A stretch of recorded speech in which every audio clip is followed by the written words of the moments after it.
From the highlands of Trans Nzoia to the delta of Budalangi, it is a lifeline.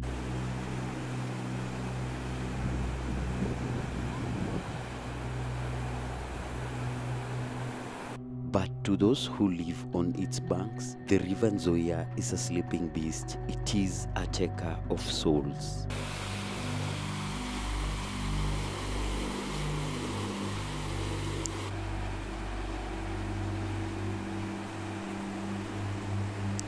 Locals call it the silent killer. It hides deep, man-made pits left behind by sand harvesters and currents strong enough to snap a swimmer in two. They say when the Nzoia rises, it demands a tithe. It does not discriminate between the strong and the weak. And in the village of Binyanya, Bungoma County, the river came to collect again. But the girl who conquered mental illness could not conquer the water. On that fateful Sunday, the strength that carried her through a lifetime of struggle led her on a journey from which there will be no return. The official story is a swim gone wrong, a tragic accident in a dangerous river. But in the village, the whispers are getting louder. Why did she come so far alone? Did she sleep? Did she jump? Or was she pushed? As the search began, the narrative fractured. Some say the pressure of her health battles became too heavy, leading to a desperate choice.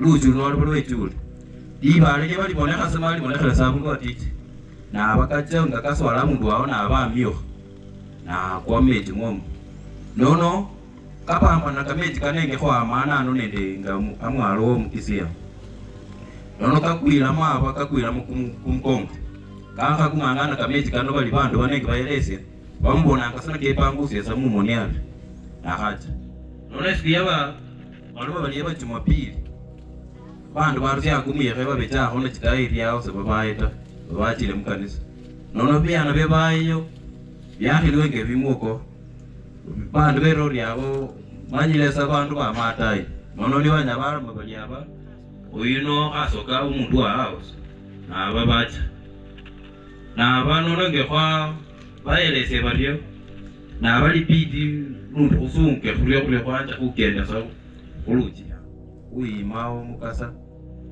wacha wa mukasa asa wa munyolata aba kidogo sana nenge kusungwa za kulemwa rakati mai kawaida saha halila bandu bakuleba sinani senzo elesianga ata lusimu senzo wabanali senzo wapilanga bandu beneno nandita kafanika.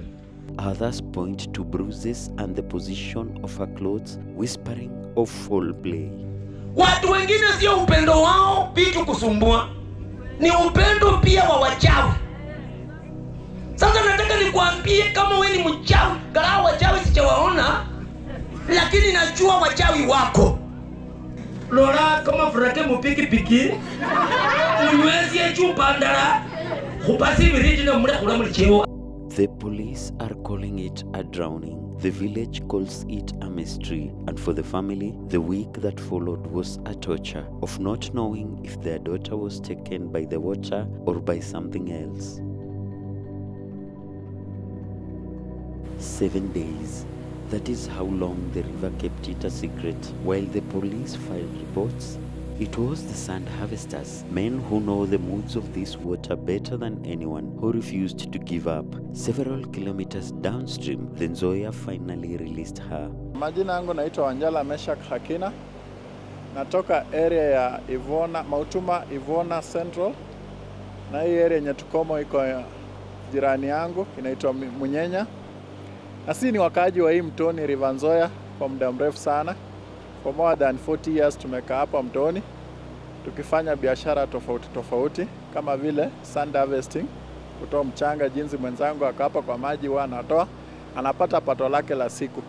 Vile kuna changamoto hapa kwa mtoni, manake unaweza kuta ile hali huwa tunatoa mchanga utakuta labda mwenzetu ama mtu yuko ndani ya maji amefariki, ama kuna mwingine kwa bahati mbaya ameanguka kwa maji alafu anafanya nini? Anateremka. So ni jukumu letu wakati tunatoa mchanga, pia vile vile tunajua kuogelea. Tunaweza tumia mbinu hiyo kufanya nini? Kumsaidia ili kumuokoa, kumtoa ndani ya maji.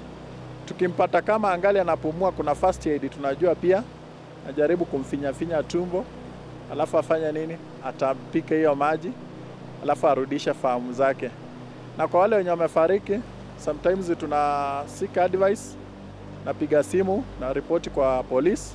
Polisi wakishakuja, wakishafika kwa mwili, au ndio watatupea mwelekeo ya kumtoa. Tunaingia ndani, tunamtoa ama tunamfunga, na ngoja familia yao ikuje. Na unajua mtu akiwa ndani ya maji huwezi mtambua, lazima umtoe ndio ujue ni wa kike ama wa kiume. So wakati tulifika mahali pale, tulipata yenyewe mwili iko ndani ya maji, mtu amelala, mgongo iko juu. So wakati tulifika pale, ilibidi mmoja wetu afanye nini? Apige ripoti kwa mzee wa mtaa, ambapo mzee wa mtaa alichukua jukumu la kukuja kuangalia, ndiposa tukachukua jukumu la kumfunga kando ya mto. Wakati tulimfunga hivyo, tulipiga ripoti kwa polisi. Polisi wakakuja kutazama mwili huo, ndio walichukua hatua ya kuchukua huo mwili kupeleka kule kwa chumba cha kuhifadhi maiti. Wakati tulitoa mwili huo, ilisemekana kwamba alikuwa alikuwa ametoa nguo zote na alianguka ndani. So baada ya siku 2-3, wenyeji wenye mwili huo walipatikana pale Mfunje wakitafuta mwili huo kwa hii maji. Bas wakatuuliza na tukawaambia kwamba huu mwili ulikuwa na signs fulani. Saidi huku alikuwa ni kama ameungua, alafu alikuwa mnono. So wakati tulieleza hivyo akasema hapana, huyo sasa ndio mwenye tunatafuta. Tukaambia kwamba huu mwili umeenda kwa chumba cha kuhifadhi maiti kule Kipkaren. Ndiposa tukaambia mwelekeo kamili, nyinyi mwende muone mzee wa mtaa, awapeleka kwa kituo cha maaskari, alafu maaskari watawaelekeza penye walipeleka mwili. Visa hivi si ya kwanza, kwa sababu tulikuwa na maswali ya kuwauliza wenye familia. Tukasema na ilikuwaje na huyu mtu akapatikana ndani ya maji? Wakasema kwamba ilikuwa changamoto za ndoa, na wengine wakasema kwamba alikuwa mgonjwa kiakili. Na tukauliza kwamba hata kama ni mgonjwa kiakili apatikane kama hana nguo, kwa sababu watu wengi tunapata kwa maji wakiwa na nguo. Wewe naye ilikuwaje? Wakasema kwamba wamefuata mtu akapata nguo zake, alitolea kule juu penye aliangukia, longi na shati.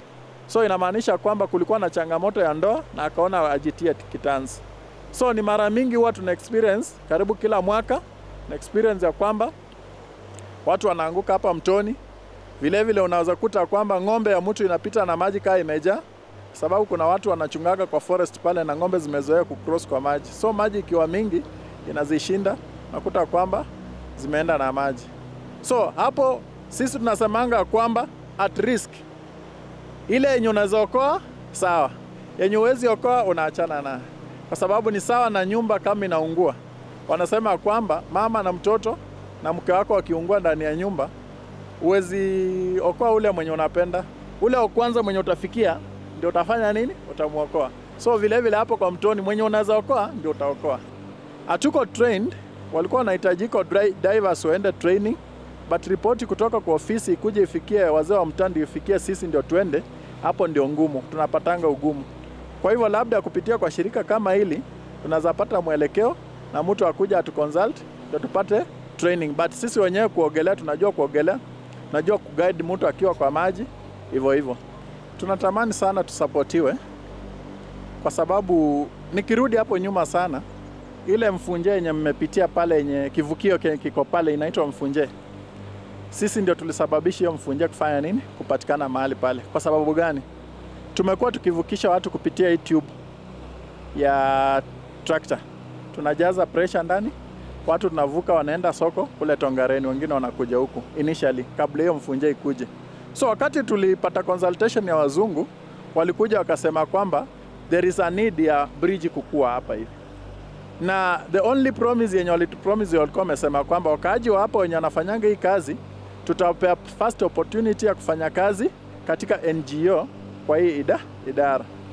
Na ukakuta kwamba wakati hiyo ripoti ilifikia viongozi wetu, kuna wale wako na roho nyingine mbaya sana. By the way, sisi tuliwachwa, wakaweka pale daraja, although tunajivunia hiyo daraja, but sisi wenye tunakaa pale tuliachwa. In the Luhya tradition, the way you die dictates how you are buried.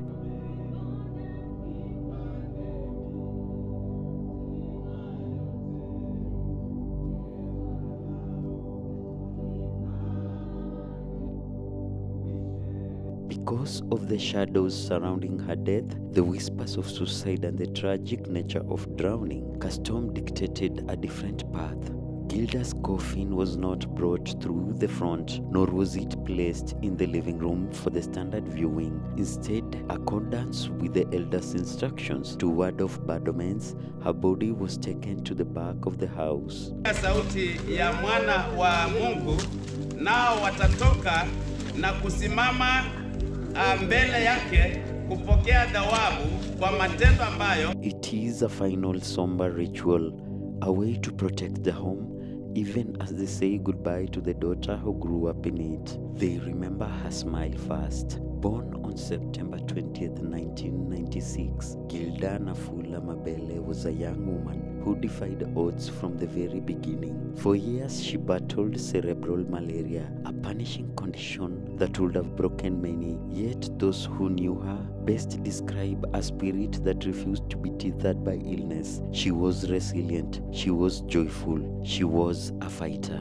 Gilda Nafula has been laid to rest behind her mother's house, the soil now holding the answers that the river refused to give. Whether it was an accident, a decision, or a crime, the silence is heavy. The Nzoia flows on, indifferent to the grief that it has caused, leaving a mother praying for forgiveness and a village wondering what really happened on that Sunday afternoon.